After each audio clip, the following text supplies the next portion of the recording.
A época é a década de 1950. A Segunda Guerra Mundial terminou com os Estados Unidos demonstrando seu poder nuclear. Agora começa uma nova disputa, a Guerra Fria.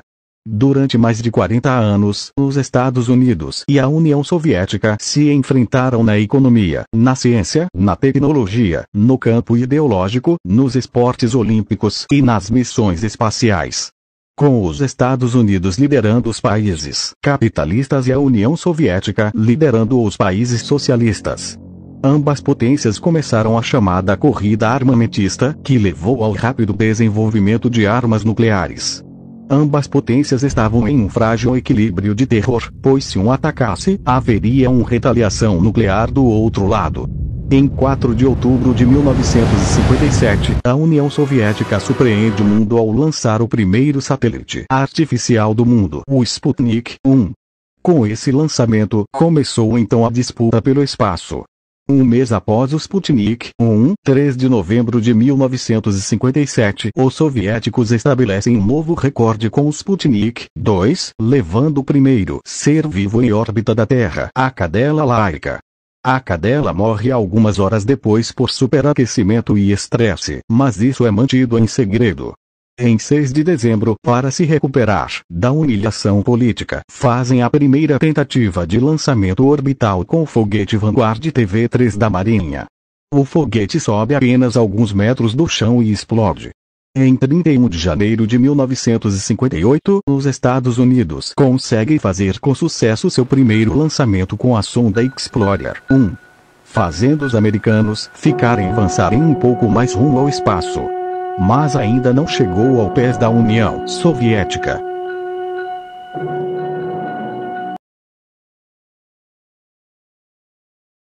Em agosto de 1958, os Estados Unidos tentam se adiantar na tentativa de serem os primeiros a chegar à Lua com uma sonda, a Able 1, mas sem sucesso no lançamento. As outras 3 tentativas, Pioneer 1, Pioneer 2 e Pioneer 3, tiveram o mesmo fim da Able 1. No dia 2 de janeiro de 1959, os soviéticos lançam a sonda Luna 1, que 2 dias depois realiza o primeiro sobrevoo lunar.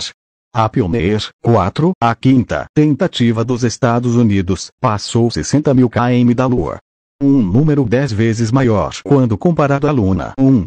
Os soviéticos conseguem em 13 de novembro de 1959 pousar a Luna 2 na Lua. Em cerca de um mês depois, a Luna 3 revela ao mundo as primeiras imagens do lado oculto da Lua.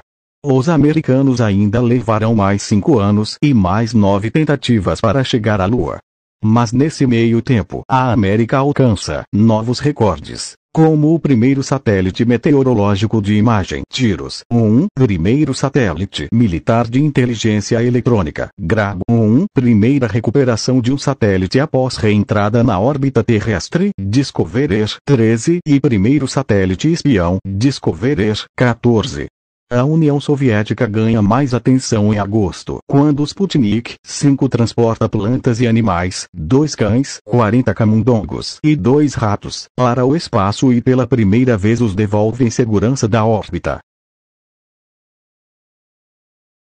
12 de abril de 1961, a União Soviética manda o primeiro homem ao espaço, Yuri Gagarin na nave espacial Vostok 1. A melhor resposta que os americanos puderam dar foi um voo com Alan Shepard na nave espacial Mercury. Mais tarde, os Estados Unidos lançam um desafio para os soviéticos. I believe that this nation should commit itself to achieving the goal before this decade is out of landing a man on the moon and returning him safely to the earth. No single space project in this period will be more impressive to mankind or more important for the long-range exploration of space, and none will be so difficult or expensive to accomplish. Estabelecer uma meta grandiosa que impressionará o mundo e colocará a América no topo novamente. Uma meta longa o suficiente para a indústria aeroespacial americana agir em conjunto para superar as lacunas de fiabilidade de seus foguetes. Essa foi a estratégia de Kennedy. We choose to go to the moon. We choose to go to the moon.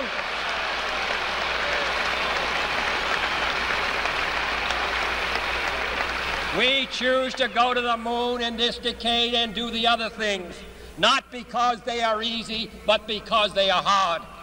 Because that goal will serve to organize and measure the best of our energies and skills.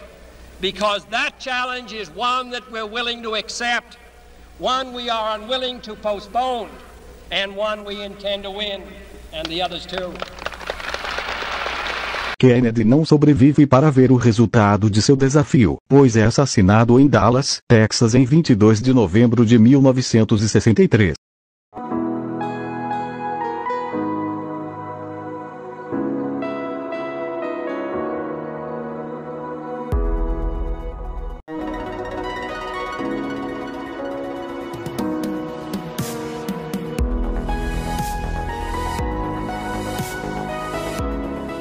Os soviéticos ampliam a missão de Gagarin, realizando 17 órbitas terrestres na Vostok 2.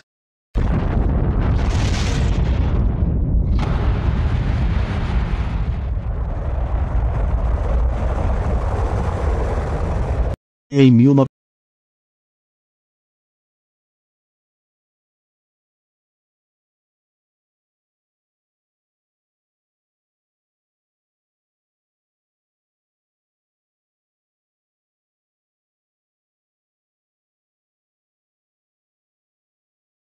John Glenn se torna o primeiro americano a orbitar a Terra a bordo da Friendship 7.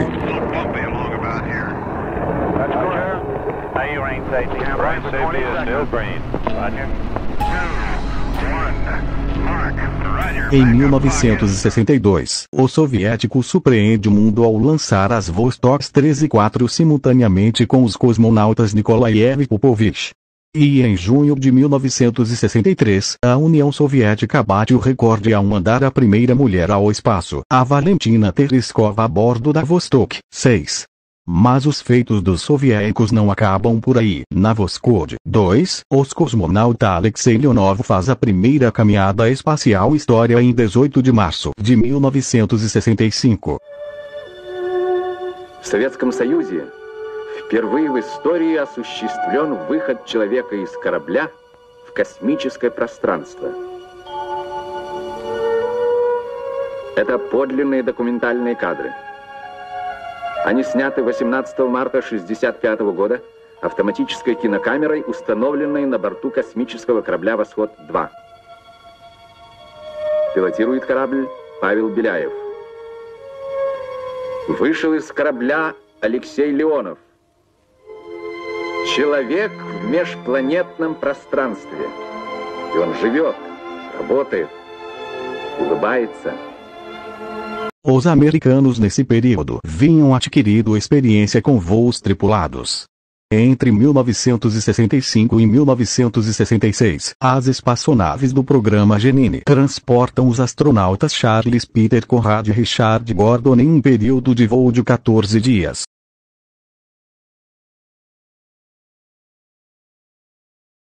O programa Apollo tinha como objetivo colocar homens na Lua. O programa Apollo não começou nada bem. Em 27 de janeiro de 1967, Gus Grissom, Ed White e Roger Chaffee morrem no incêndio do módulo de comando da Apollo 1.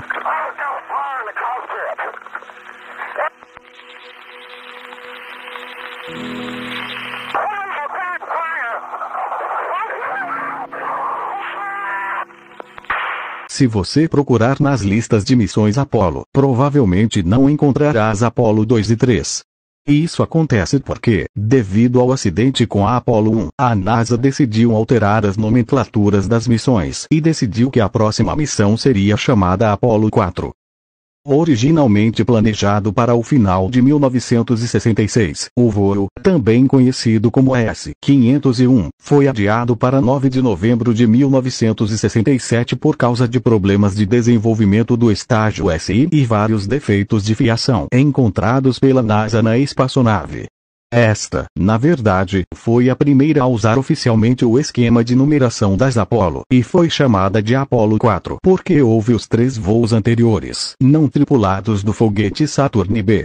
Foi o primeiro voo não tripulado do Saturn V e o primeiro a partir do complexo de lançamento 39 que foi construído especificamente para este foguete. Também seria a primeira vez que o terceiro estágio do SIVB teria uma reentrada na órbita da Terra, e a primeira vez que a espaçonave Apollo entraria novamente na atmosfera terrestre na velocidade de uma trajetória de retorno da Lua. Durou quase 9 horas e a NASA considerou a missão um sucesso completo e a chamou de o primeiro grande passo. Apollo 5, ou AS-204, foi o primeiro voo teste não tripulado do módulo lunar Apollo, realizado em 22 de janeiro de 1968. Após vários problemas técnicos com o módulo e 8 meses de atraso, a nave finalmente foi lançada à órbita pelo foguete Saturno V. O voo teve duração de 11 horas e 10 minutos com o objetivo de testar no espaço o módulo lunar, seus motores, estágios e sistemas operacionais. Após problemas com o software do computador de bordo, os controladores da missão tiveram que optar por uma programação alternativa, e depois 4 órbitas a missão estava encerrada. Já a Apollo 6, ou AS-502, foi um teste não tripulado do foguete Saturn V, realizado em 4 de abril de 1968. A missão foi lançada à órbita do Cabo Kennedy e o voo teve duração de 9 horas e 57 minutos, testando propulsão do foguete, separação de estágios, condições térmicas, desempenho dos sistemas de controle, emergência, orientação e elétrico. Os 3 estágios do Saturn V apresentaram problemas, o que acabou prejudicando um outro objetivo da missão, que era testar o módulo de serviço na reentrada. Os voos tripulados voltam com a Apollo 7 em 11 de outubro de 1968. Realizando o primeiro voo tripulado da espaçonave Apollo, testando seus sistemas de suporte à vida, de controle e propulsão. A Apollo 7 foi considerado um sucesso e deu à NASA confiança o suficiente para mandar a Apollo 8 orbitar a Lua. A Apollo 8 foi a primeira que levou astronautas à órbita da Lua, também a primeira da história a deixar a órbita terrestre baixa e retornar à Terra, e sua tripulação foram os primeiros humanos a ultrapassar o cinturão de radiação Valley. Os astronautas Frank Borman, Gene Lovell e William Anders foram lançados com o foguete Saturno V em 21 de dezembro de 1968 no Centro Espacial John F. Kennedy. Levou quase 3 dias para alcançar a Lua e a tripulação orbitou o satélite natural 10 vezes dentro de 20 horas, com direito a uma transmissão televisiva na véspera de Natal, assistida por milhares de pessoas ao redor do mundo. A tripulação descreveu para a NASA as características da Lua e fez reconhecimento de futuros locais de alunissagem, especialmente no Mare Tranquillitatis, que estava sendo planejado para o pouso da Apollo 11. A Apollo 9 foi o primeiro voo para testar o módulo lunar e o módulo de serviço. Na órbita da Terra, realizaram a primeira manobra de transposição, acoplamento e extração do programa Apollo, além de atividades extraveiculares. A Apollo 10, a 4ª missão tripulada do programa Apollo, e a segunda a ir à Lua, foi realizada para testar mais uma vez o módulo lunar em órbita lunar. Ela sobrevoou a superfície a 15 km de altura, já se preparando para o voo da Apollo 11 que pousaria na Lua pela primeira vez apenas 2 meses depois. Foi uma missão fundamental para dar segurança aos astronautas, cientistas e diretores da NASA Finalmente em 20 de julho de 1969, a Apollo 11 pousa na Lua com os astronautas Neil Armstrong e Buzz Aldrin. Depois da Apollo 11, todas as missões subsequentes, exceto a missão Apollo 13, até a Apollo 17, pousaram na Lua. Originalmente, era para o programa Apollo ir até a Apollo 20, mas o governo americano deixou de investir nas missões lunares, uma vez que o objetivo político era pousar na Lua e vencer os soviéticos. Durante esses testes nas missões Apollo, os soviéticos estavam secretamente construindo foguetes e seu próprio módulo lunar. A União Soviética tem desenvolvido secretamente o sistema N-1L3, desenhado por Sergei Korolev. Um foguete gigante, o N-1, do tamanho de um Saturno V e capaz de enviar 2 cosmonautas em direção à Lua no veículo, conhecido como L-3, que inclui um módulo lunar projetado para transportar um russo à superfície da Lua. Os 30 motores do primeiro estágio do N-1 são um pesadelo para coordenar e controlar. Os militares soviéticos opõem-se ao projeto porque o veem como um artifício de propaganda caro, sem qualquer uso militar prático. O propulsor gigante voa pela primeira vez em fevereiro de 1969 para um teste desenroscado e explode 66 segundos após a decolagem. O fracasso é mantido em segredo. O segundo lançamento é um desastre ainda pior. Em 3 de julho de 1969, dias antes do pouso americano na Lua, um N-1 desenroscado caiu de volta na plataforma de lançamento momentos após a ignição. Oficialmente, para a União Soviética o projeto N-1L3 nunca existiu. Continuará em total sigilo por mais alguns anos, testando o módulo lunar na órbita da Terra, mas depois de mais 2 falhas desastrosas no lançamento, o N-1 será abandonado. Nenhum cosmonauta soviético jamais pisará na Lua. Nada disto será do conhecimento do público durante mais de 20 anos, mas o governo dos Estados Unidos está bem ciente da tentativa soviética graças às fotografias de satélite espião do enorme foguete e das suas instalações de lançamento no cosmódromo de Baikonur.